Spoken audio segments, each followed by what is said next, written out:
All righty. Thank you, everybody, for joining us. We're going to go and get started now that it's just at the top of the hour. My name is Sammy Focarino. If you haven't met me before, I'm the events manager here at Consensus. I'm going to be the moderator for today's session. This webinar is presented by Consensus. Consensus is an intelligent demo automation platform that enhances customer experience, engages high potential buyers, and shortens sales cycles with interactive video demos and tours.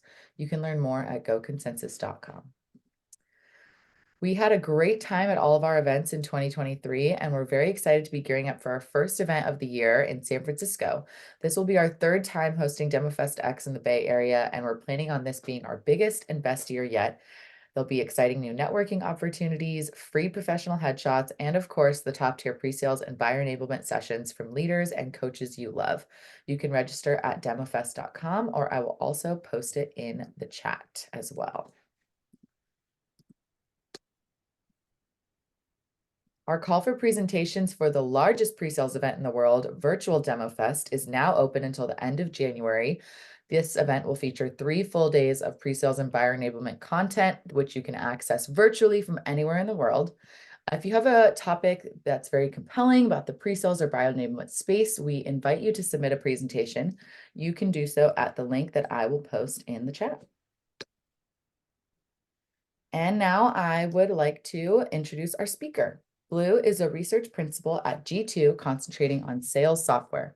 He utilizes his genuine curiosity and background in market research to further build subject matter expertise in the B2B software space.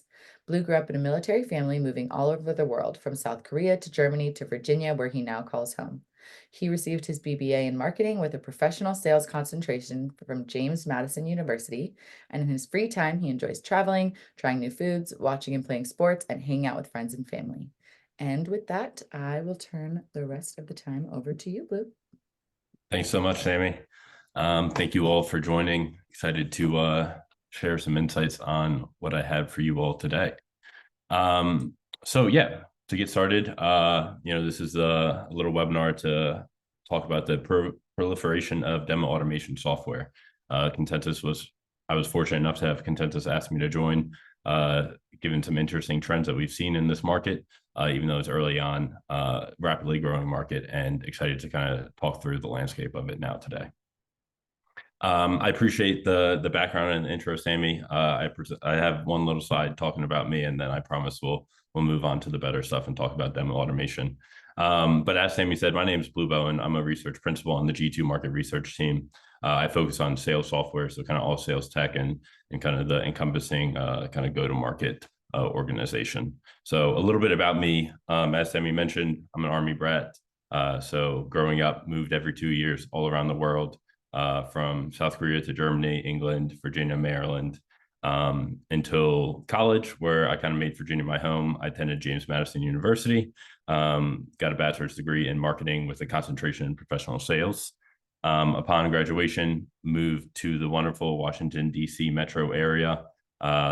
Right after graduation, worked for a small startup company doing kind of market research on government procurement trends and some competitive intelligence. So really kind of understanding government procurement, the trends, and providing competitive intelligence to government contractors in order to kind of increase their bid wins.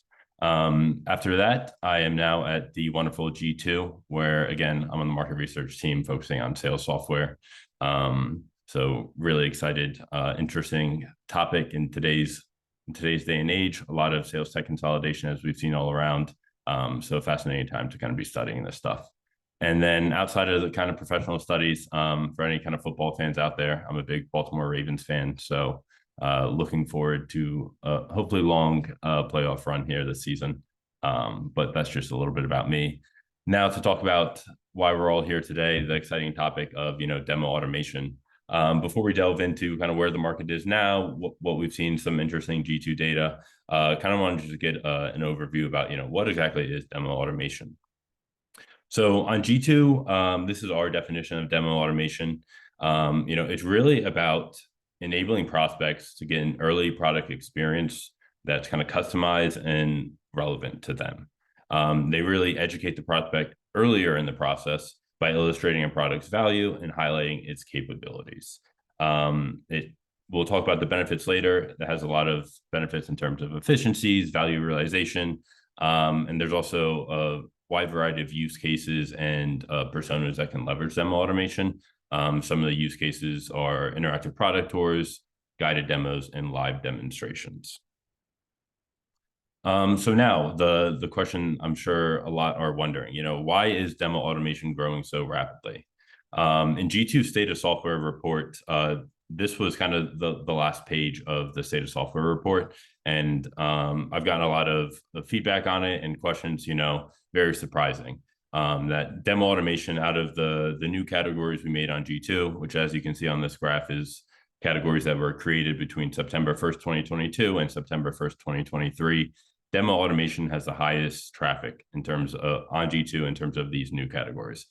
Pretty exciting that, in the year of generative AI, chat GPT, where everybody has to have AI to be talked about, demo automation was the fastest growing category in terms of new traffic. Very interesting trend, and I think it's very promising. And part of this reason is the preferences of B2B buyers have evolved. Kind of bleeding into the B2C buyer preferences, which is kind of typical, but B2B buyers, their preferences have evolved. They want to see and recognize value earlier. They want to experience it, not necessarily talking to a sales rep all the time in order to do so. So, it's imperative to have software that supports their needs, that enables them. Hence the big movement of buyer enablement, which we'll talk about a little bit later. And demo automation is kind of a key avenue to enable the buyer in doing so. So now to talk a little bit about the category itself and showing its growth and maybe why it is one of the most traffic categories. I want to present two kind of charts here. Both date back to February 2023 when demo automation was first created on G2, the category itself, it being a distinct category. So we can see with the graph on the left here that in February 2023, there was about 22 products in demo automation. Since then, almost a year later, 11 months later, there's 35 products, right? So an increase of almost 60% in terms of just products on the market available, which is very exciting. A lot of these products have only been around for the last 3-4 years. Consensus was kind of the one that spearheaded this back when they started in, I think, like 2013, I want to say, don't quote me, but around there. And then, we saw a big spike in products coming in 2020, 2021 with kind of the virtual selling. And then now with demo automation kind of more of a recognized term, you were continuing to see this product development and the maturation of the category, which is really exciting. And then next, the graph on the right is kind of the review growth. So just in terms of the number of reviews for all demo automation products. Really exciting that we see over 100% increase in reviews. So, not only is that showing that, users or there are more products and therefore there are more reviews, but there's also more people adopting this software and utilizing it and then talking about it. It's always great when people are talking about the software. Typically it shows that there's high interest, that there's benefits and that, value is being realized. So really cool to see that, in just 11 months, we've already had 100% increase in kind of review volume, which shows that, users are using these products and benefiting from them. So to continue, talking about maybe the real reason why is demo automation growing so much, I wanted to highlight a couple of points from G2's 2023 buyer behavior report, where we kind of interview thousands of B2B buyers, B2B sellers, and kind of understand their buying preferences and how they've evolved. As we can see here with the graph, there's a high desire for self-service, not only in the research phase, but all the way through implementation. And this isn't exclusive to, maybe a small business who doesn't really have time to talk to a lot of different companies and wants to self-select, but across all company segments, small business, medium size, and even enterprise business. We can see that for the research phase, that all company segments, over 80% of the respondents reported that they would like some parts to be self-service, continuing through evaluation. And then we see a little bit of decline in decision and implementation. Obviously, implementation is a little complicated oftentimes, so it can be difficult, especially with complex products, to do any kind of self-service in terms of that. But really interesting to see the research and evaluation phases of the kind of buying process. In that report, 66% of the respondents say that salespeople generally aren't even involved in the research phase of the purchasing process. And that's up from 63% of respondents the previous year in 2022 and 60% in 2021. So it's clear that the buyer preferences and their behavior is changing. They're more self-educated than ever, and they desire kind of self-service. And I think demo automation solutions are kind of imperative for this. They allow the buyers to self-educate, to explore the capabilities, the functionality offered by a product, without bogging down a BDR's time, saving their own time. And these solutions also kind of help product-led growth motions, which we've seen kind of uptick in recent years as well through free trials, premium models, things like that. These solutions help ensure adoption, and they track kind of interest in the various features, whether it be new features, whether it be features utilized, things like that. So really interesting to see how demo automation kind of goes hand in hand with the buyer preferences that we're seeing on G2, and that it allows them to self-educate and kind of, recognize value or explore, experience the product, kind of have their hands-on feel earlier in the process rather than later, which is kind of traditionally what it used to be. Another kind of interesting stat from that buyer behavior report is this here. 61% of the respondents said that they're less likely to purchase a software product if a vendor requires you to provide information prior to releasing pricing information or product demos. We've seen that B2B buyers are seeking more transparency than ever before. When you go on Amazon, you don't look at a product and not see the price and then have to, inquire about the price and then see if it fits your budget, and then, if the value is worth the price. And, we're seeing that bleed over into B2B as well. Buyers are seeking increased transparency. They want to know upfront rather than have a time sink and take, 3 meetings prior to learning about what the price would be, cost per seat or overall, or even seeing kind of a product demo. They want to feel the product. They want to see it, and then, advance through the sales process on their own accord. So the days of kind of gated content in terms of pricing, or even kind of just a basic product or harbor tour to learn, kind of the basic information prior to even, advancing, are becoming less desired.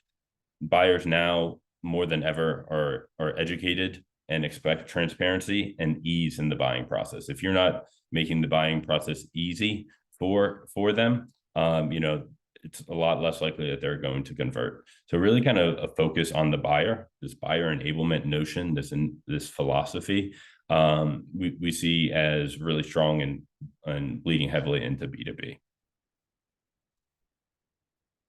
Next, I just wanted to highlight some interesting information from our recent grid report in the winter 2024 season. As we can see here, this is the grid report on the left here, with consensus being at the top right, which is great, kind of leading the pack up there at the moment.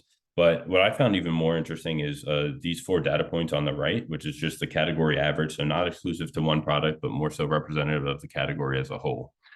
So a category average of 95% likelihood to recommend, and 96% of respondents or users or viewers thinking that the product's going in the right direction. This, I think, is really cool because it shows that, not only are people adopting these, maybe early adopters now, given kind of the nascent stage of the category, but they're obviously recognizing value if they're likely to recommend the evolutions of the products in their short term, in their short life cycle right now, they feel that they're going in the right direction. Product capabilities are becoming more applicable, and the use cases might become more widespread, which helps recognize value. As well as kind of a key factor, a product can be great if it's not easy to use. How great really is that product? So 94% ease of use is great to see, really high, as well as 94% meets requirements. So why a reviewer purchased a product and is using it, 94% thinks it meets the requirements very well. The other thing I want to notice is, out of the 35 products in the category now that we highlighted, 20 of them are already on the grid, which means that, they have 10 plus reviews to the category. So it really shows that, even though there might be a lot of products early on in their life cycle, in their development, they're still being leveraged, they're still being adopted quickly. There's a average adoption for the category as a whole of 66%, which is pretty incredible. And then when we reflect that back almost a year in terms of the spring 2023 report, that adoption rate was 62%. So we're seeing increased adoption. And I think that is due to kind of the widespread nature of demo automation, how it's kind of a philosophy embedded in your go-to-market strategy, which we'll talk about here in the next slide, which is just, the wide applicability of these solutions. It's not just for one team. It can be, you can kind of land and expand, but really, multiple use cases in this, which helps recognize the value and the meets requirements. So which personas should leverage demo automation? The answer isn't necessarily straightforward. Demo automation is really about the customer experience. It's about enabling the buyer, hence like buyer enablement. So it really serves the entire go-to-market team. I think like the best way to benefit from demo automation is to infuse it throughout your go-to-market team.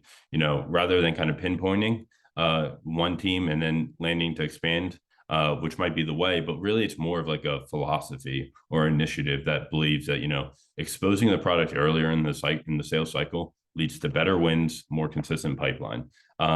So really can be used by a wide variety of teams. This is a few of the examples, definitely not all encompassing, but just to kind of highlight an overview of it.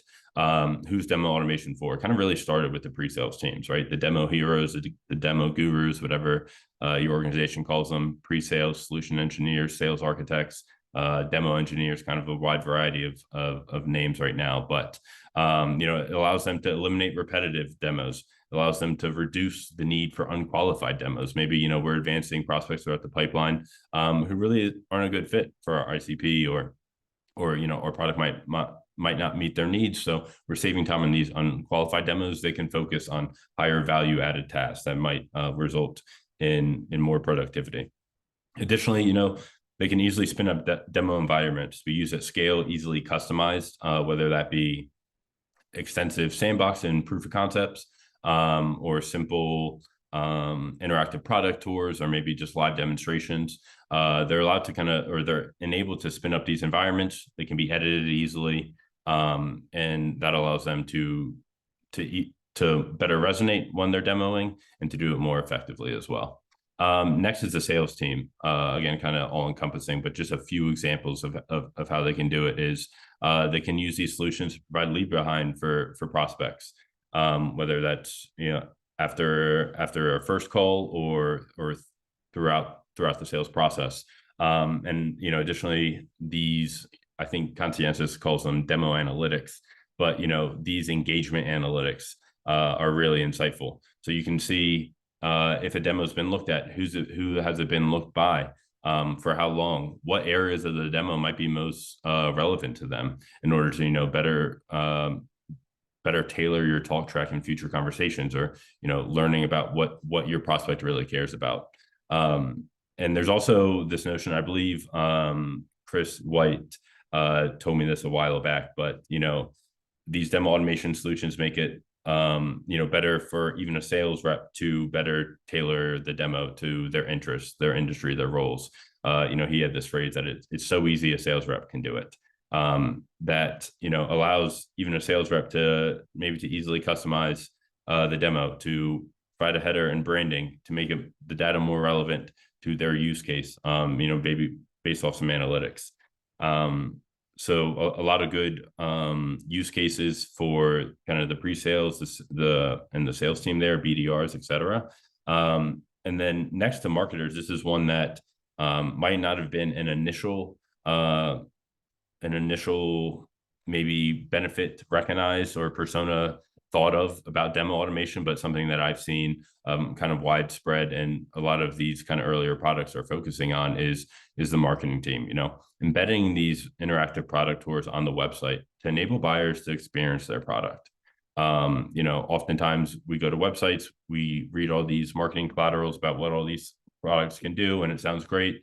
But being able to click through and have hotspots and focal points and guides to guide a website visitor through just the experience of the product is a really high use case, and I've heard that it increases conversion considerably as well. So marketers are heavily using this for more of their kind of funnel domain as well.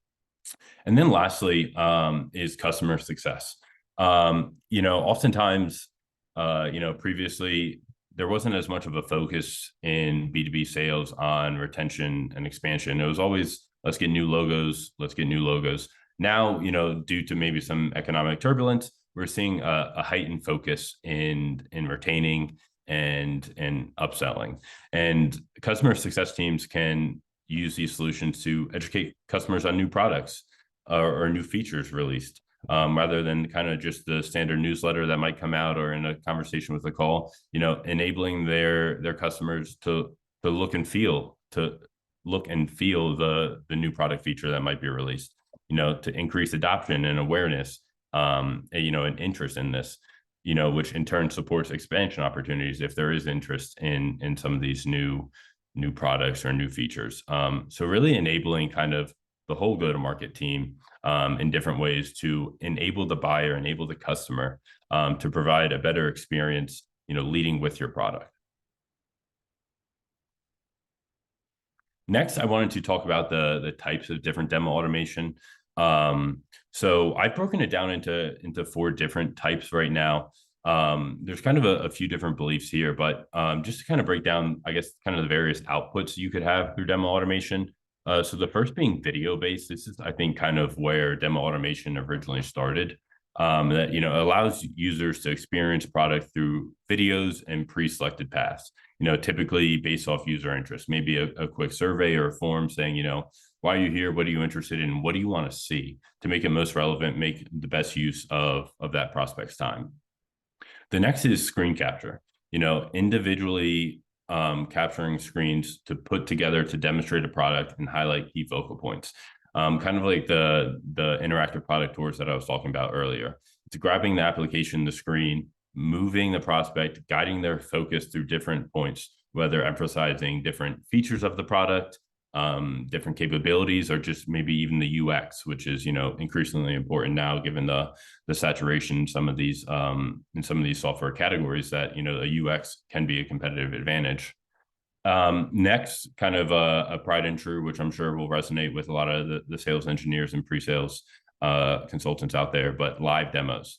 Some of these demo automation solutions enable users to see and realize the value of in real time. They allow sales engineers to, on the spot, in real time, change data, inject data, allow them to show their product's true capabilities on a live demo rather than a full-fledged sandbox environment that we're going to let you play with for 2 weeks. This is a live demonstration that can easily be tailored, easily be edited, and particularly for like complex products or products that deal extensively with data or different analytics, things like that. This can be a great use case and really save the sales engineers' times. And lastly is kind of the cloning environments. So, when you clone an application to create a reusable version of the product, that this one is kind of the most extensive, I would say, particularly great for sandboxes and proof of concepts, really allowing the users to feel and experience the product. And you can do so using, your actual application rather than, having a whole different environment or anything like that, allowing them to easily scale and provision better with these cloning environments. So These are kind of the four main types of demo automation right now. Again, we're seeing began with kind of video. Now it's kind of evolved, and now we'll talk about it a little bit later. But the kind of the overlap and how vendors are not just supporting one now. It's not about, oh, we want a video based demo automation platform. Let me go to X vendor. It's, maybe we're an enterprise company and we need all four of these use cases. So really kind of understanding the different needs and wants of the demo automation solution, and kind of your sales process, where you need to automate, where you need efficiencies. So speaking of efficiencies, let's kind of highlight just some of the benefits of demo automation.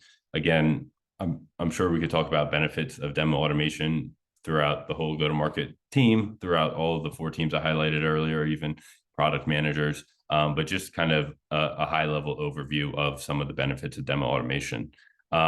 First, you have increased efficiencies for sales engineers, for sales reps, allowing them to have their time on high value-added tasks, not unqualified demos, not basic demos that are basically just a script. You're not really trying to portray value. You're not trying to solve the prospect's problem, but more so just going through it. These demo automation solutions allow you to edit quickly, to resonate, and to tell a better story. Next, kind of flipping to the buyer side, personalized experiences. In the same vein, when prospects are on demos now, demos can be more relevant. They can be more tailored. It's not, oh, so I know we have this here, but imagine if it was this. We can show them live what it would be. We can resonate with them better. And, that helps deliver value. In today's kind of buying and selling environment, budgets very scrutinized, tighter than ever. So, having prospects recognize value is imperative. I think we've all kind of seen a big emphasis on that in recent years, and then driving conversion, similar to what I talked about with the marketing use case, allowing prospects to advance in the sales cycle or enter it quickly. Next is asynchronous learning. It's kind of started during COVID, the globalization, but demo automation solutions, these leave behinds, really allow buyers to self-educate on their own terms, rather than having to join a call to see the product and hoping that a couple other members of your team can join. This allows the product to learn on their own pace. Next, as we've talked about, engagement analytics. So, maybe time that follow-up to your prospect after you've noticed that they've viewed the demo. Maybe it's been 2 weeks and they haven't viewed the demo. So it's a time to, re-engage and make sure they're still interested, or if they have any questions. But engagement analytics really show kind of two main things that I'd like to focus on right now. One, their interests. What are they focused on throughout the demo? Was there certain aspects that resonated more that they spent the majority of their time on, or things that they don't care about a lot, or, how often or did they view it? Next, which is kind of tied with engagement analytics, is the buying committee. Buying committees over the past few years have grown. It's not just one person that's kind of making that buying decision anymore. So through the engagement analytics and asynchronous learning, your champion can send it to the whole buying committee, can send it to other relevant team members. So demo automation solutions, which is kind of key to the buyer enablement, allow you to interact, recognize, and identify the entire buying committee and their levels of interest. Next, which we've talked about a little bit, is improved pipeline quality. So really kind of reducing those unqualified demos, reducing those unqualified leads, by allowing the product to speak for itself earlier in the cycle. I've heard many sales leaders say that they love it when their reps get to the no quickly, because then you can move on. This is kind of a similar notion that by leading with the product first, you can kind of reduce maybe some of those unqualified demos, save everybody time, and focus on deals with the higher viability to close. So with improved pipeline quality, you can get shortened sales cycle. You can have prospects that are more interested, more engaged, and have a heightened experience because you're able to focus on them more. So by providing an easier experience, an easier buying process, that in turn can kind of reduce the length of sales cycles. And next is the product-led growth motions. By product-led growth, basically fundamentally what it is letting your product talk, letting your product do the work, and then paid customers will come later down the road. And this is kind of what demo automation is as well, is it's allowing the product to speak for itself, allowing the buyers to feel the product, to explore the product, to inquire about the product. And then the more inquiries and interest there is, maybe that's higher intent in terms of this kind of signal-based selling that we're seeing throughout the market right now. So these are some of just kind of the high-level benefits of demo automation. I would love to hear maybe some of the people in the comments talking about maybe some of the benefits they've realized that perhaps I didn't cover here. Really interested to see kind of the breadth of the benefits that we're seeing now. Now, I wanted to talk about AI. Would it really be a webinar in 2024, late 2023, if generative AI wasn't talked about? So generative AI, although demo automation was more trafficked category maybe in the last 12 months, then generative AI has infused itself in demo automation too, rightfully so. So just to kind of highlight, how is Gen AI being used in demo automation products right now? Definitely more use cases in the future, but from what I've seen right now, these are kind of like the four main pillars, if you will. One is data generation.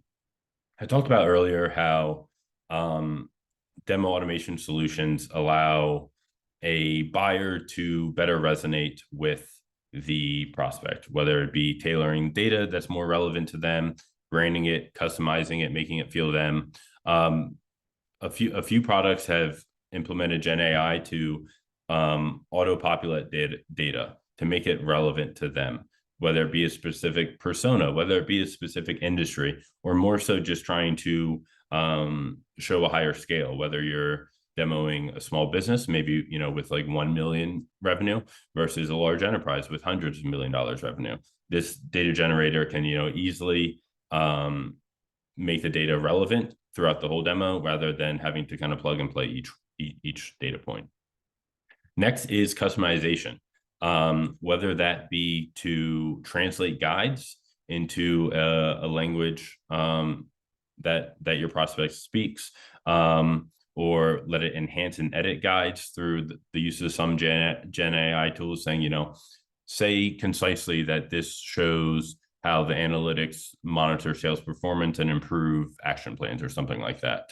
Allowing that to automate it correctly and say it concisely, all again in order to better resonate, in order to provide a better buying experience. And I think that's kind of like the main theme and why demo automation is growing so well. It is buyer enablement. We've seen buyer enablement or vendors in various categories speak to buyer enablement, such as obviously demo automation, but digital sales rooms as well.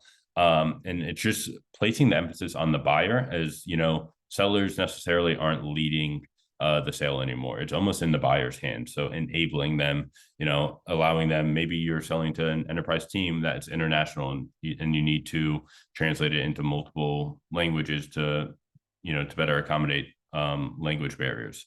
That's some of the way Gen AI has been used in that sense. Next is demo creation, or almost like playbook creation. So, automagically, if you will, creating demos based off user needs, maybe even industries, maybe have some template size things, combining maybe a video based demo, interactive product tour, and then some marketing collateral, all in kind of a centralized location to provide relevant information and an easy experience, one that resonates better with them, one that is applicable to them rather than just solely a case study. Maybe let's provide the tour, let's provide a video demo to provide it in a unified space. And Gen AI has done this in some products in terms of just kind of with the click of a button, which is pretty impressive. Lastly is some a Gen AI use case that we've seen throughout, just kind of like a chat bot, but having a bot or an agent there to interact with the prospect when they're answering or when they're looking through a demo. Maybe they're looking through a video-based demo and they had a quick question, but given the asynchronous learning that and one of the benefits of demo automation, it's at an odd hour, and they have a quick sales cycle, or they have deadlines. They have a bot there to interact with it, ask baseline questions. Perhaps maybe something wasn't clear or relevant, or kind of point them in the right direction. So really interesting to see that, just what, a little over a year after kind of Gen AI, and given kind of early stage of this category, we're already seeing Gen AI being kind of infused in it, and creating further efficiencies. That was kind of one of the basis of demo automation. I know Consensus kind of, more so, or predominantly focuses on the pre-sales community and those pre-sales leaders, by providing their pre-sales teams with greater efficiencies. I think one of their reports said they spend the vast majority of their time on kind of creating demos, editing demos. So really interesting to see how not only are these demo automation solutions kind of removing some of that, even Gen AI is kind of taking that to a step further. So a lot of innovation happening here, and it's only just the start. So excited to see what's in terms of the future. Next, I just wanted to highlight a couple of things to consider when you're evaluating demo automation solutions, or considering whether to implement one. First and foremost, integrations. I don't think anybody nowadays is buying necessarily a new tool if it doesn't integrate well with their existing environment. So what does your tech stack look like? What are the integrations available? How would the data be fed into it? Can it be acted on? I think are all imperative. So kind of looking at your tech stack and compatible systems is great there. Next, which I think is kind of the most important, is your sales process. We talked about the different types of demo automation, right? The video, the live, cloning environments, etc. Kind of evaluating what use cases are you going to leverage initially. Are you looking for an overhaul of the entire process? Maybe you're just looking to help your sales engineers better live demo. So, what use cases do you need? The breadth of them, as well. So those are, like, I would say, two big things there. And then secondly, which kind of might help you get to the answers, where are you looking to gain efficiencies? Where are you looking to improve the buyer experience? Again, are your sales cycles long in a particular area and you want to condense them? Maybe you're not getting any or less website conversions than you need. Maybe your sales engineers' calendars all booked, but you have demo requests, a lot of demo requests. So, where are you trying to gain those efficiencies? And, where do you see kind of buyers dropping out of the funnel? Where can you improve that? Next is scalability. So we talked about how, demo automation, buyer enablement is kind of like a philosophy, right? Being infused throughout the whole go-to-market team, whether that be marketing, pre-sales, customer success, sales, etc. So how can, the product scale with you to other use cases? Are you looking for it just to solve one and then maybe land and expand in the future? Maybe you start with one team and then, start with your pre-sales team, get their live demos better, and then marketing hears about it and then land and expand that way, as well as kind of the volume of demos. Do you have plans to hire more? Maybe you need, more cloning environments or something like that. So in terms of the scalability and future, kind of what's the breadth of your use case there? The next thing to consider is kind of, what are you selling? What's the complexity of your product? Is it easy for buyers to recognize the value of it? Is it a little bit more complicated? Maybe for more complex products, this can really assist them just kind of initially recognizing that value, initially showing them this is a baseline of how our platform works. If you're interested, I'd love to talk more. So the complexity of your product may change not only your use cases, but kind of what you're looking for. So, how important is it for your prospect to feel the product, and when in the sales cycle is that imperative? Next, which is almost kind of table stakes now, especially with kind of the increased cybersecurity, kind of the breaches that we read about, seems like every day. But what regulatory requirements do you have? Do you need SOC 2 Type 2 certification? Are you showing PII? kind of what are you showing in the demos? What is your level of security, or what do you need? Perhaps for example, in government or in medical, a higher scrutiny on that.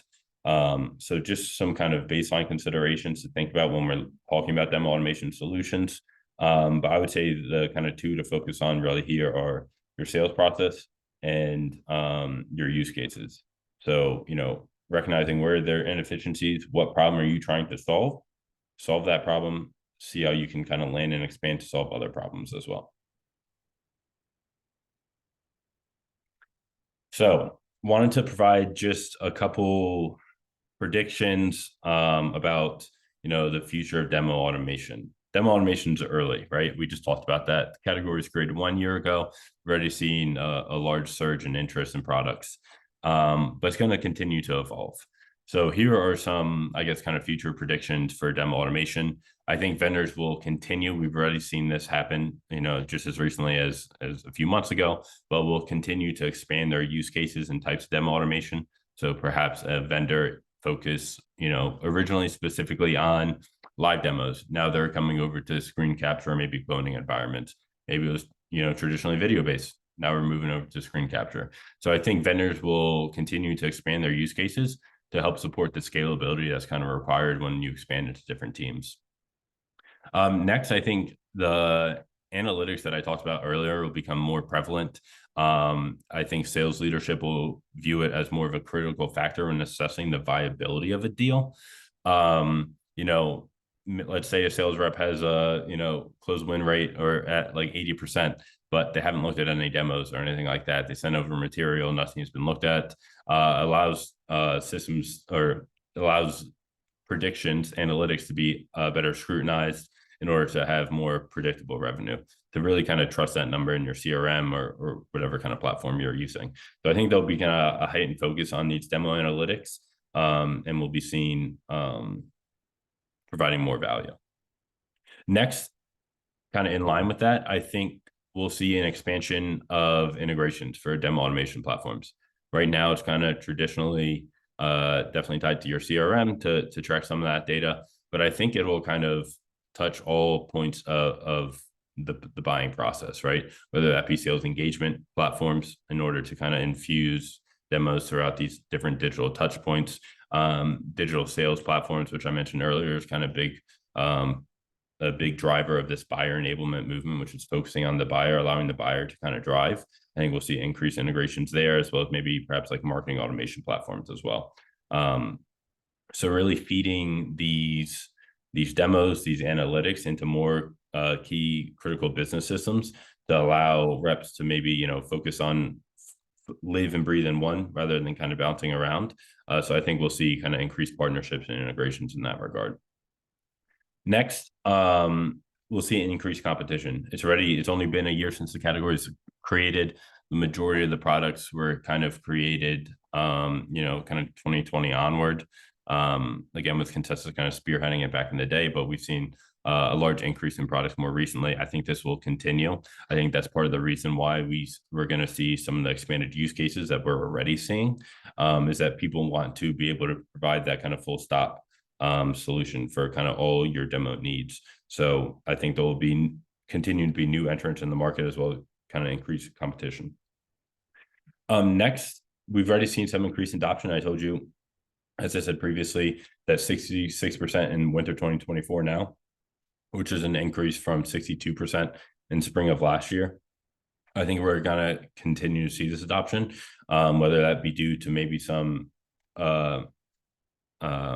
more integrations that we'll see it, but also as companies shift to kind of a multiple go-to-market approach, not just sales led, but also product led, and having, a lot of companies now are having more than one, whether you have maybe channel partners as well. You can easily have them educate prospects, but having this multi go-to-market approach, I think, will place greater emphasis and adoption on demo automation solutions as everybody's kind of prioritizing the buyer and their needs. Lastly, just to kind of wrap things up here, G2 has a feature which you can kind of embed an interactive product tour on your G2 profile. when we talk about buyer experience, I think this will continue to raise awareness of your product, to gain traction. I think that more products will have these interactive product tours on G2 profiles as we see the increased adoption, as we see more use cases, go to where the buyers are. And with G2 being kind of like the number one trusted platform for reviews and where you go for software, I think allowing prospects to feel your product early on while they're reading your reviews is a great way to start, and we'll see it infused throughout the other teams as well. So here are just kind of some of my baseline predictions. We'll see what the future dictates, but yeah. So I just want to thank everybody for joining. Appreciate all the questions you have in advance, and yeah, thank you so much, Sammy. All right. Thank you, Blue. That was awesome. I loved all of that so much. So much awesome information. I love the future predictions. That was super cool. Guys, if you have any questions for Blue, please try and post them in the Q&A box. I did see one come through the chat, so I'll field that one, but I just don't want anything to get lost in the chat function. So if you have any questions, go ahead and drop them in the Q&A. For now, I'm going to start with this question that I saw come through the chat box, which is the desire for clients to want the buying process to be self-service in the software industry or over all industries? I don't know. That's a good question. In terms of those data points, that was related to the software industry, and I think kind of most of this material was geared towards the software industry, especially in terms of B2B. I think those preferences probably bleed into a lot of other industries as well, in the sense that, people, just like B2C, we're more educated than ever. So if we can kind of accomplish our goals and our needs without interaction, without talking to sales, then I think that's the desire overall. But that was more relevant to the software industry. Yeah, good question. We do have somebody asking if the slides will be available. I'll let you answer that, but I will say that the recording will be available in the next couple days. But would you be willing to share the slides? It's okay if you're not. Yeah, I can go ahead and share the slides as well. I will forward it over to Sammy. So once that recording is there, you guys can look at the slides as well. Awesome. Yeah, so I'll send out the slides, guys, included with the little post-event recording email. So we'll get those over to you. All right. Any other questions? I feel like this was very comprehensive, so I don't know that there's that many questions to be had. Well, if anybody has like questions in the future or anything, feel free to reach out to me. Happy to kind of continue this dialogue offline.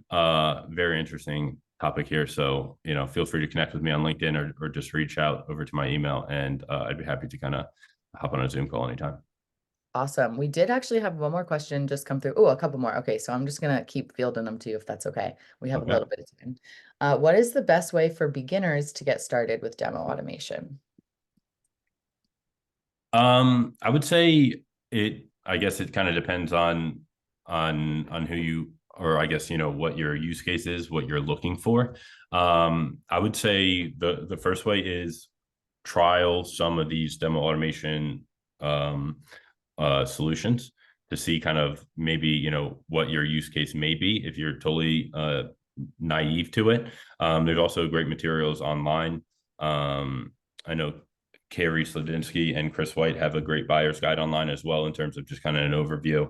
G2 has great resources that you can kind of field through all the different products, the categories, kind of read the reviews. I would say that's a great start as well. But really kind of identifying the problems you're trying to solve, I would say is the best bet. And understanding, are you trying to change the whole philosophy of your go-to-market? Are you trying to kind of land and expand, maybe work with the pre-sales team and then, gain virality that way?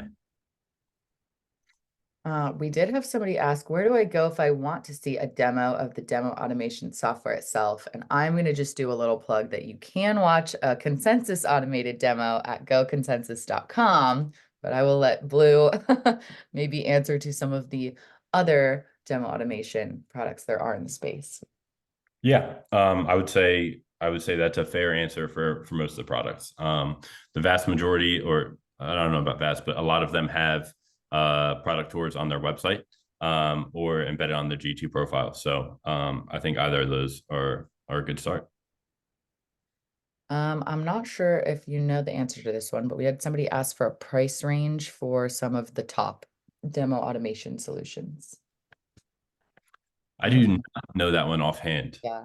Um, I would assume it kind of varies in terms of the breadth of your use case, number of license. A lot of these providers now, as I was saying, offer different types, whether that be kind of video based, screen capture, live demo, cloning. So there might be kind of different price points for each of those or bundles as well. So I'm sorry, but I don't have a definitive answer on that. No worries.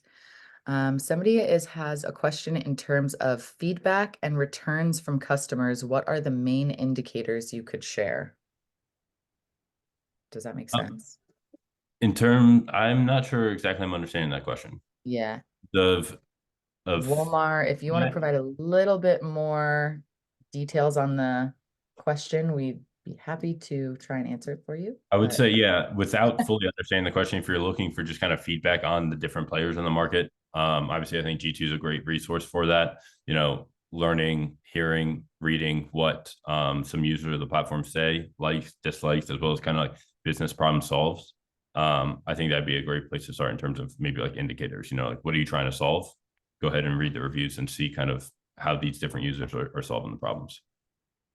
yep, agreed. G2 is great for that. Okay, looks like we're slowing down a little bit on questions here. So, like Blue mentioned, guys, if you have any additional questions, feel free to connect with him on LinkedIn. He's happy to connect and answer any other questions you guys have. I just want to thank you, Blue, so much for lending us your time and vast expertise. We appreciate it so much. Thank you to everyone who joined us today, and we'll see you guys all hopefully at DemoFest X West Coast next month. Thanks, everybody. Thanks, Sammy. Thanks to you all.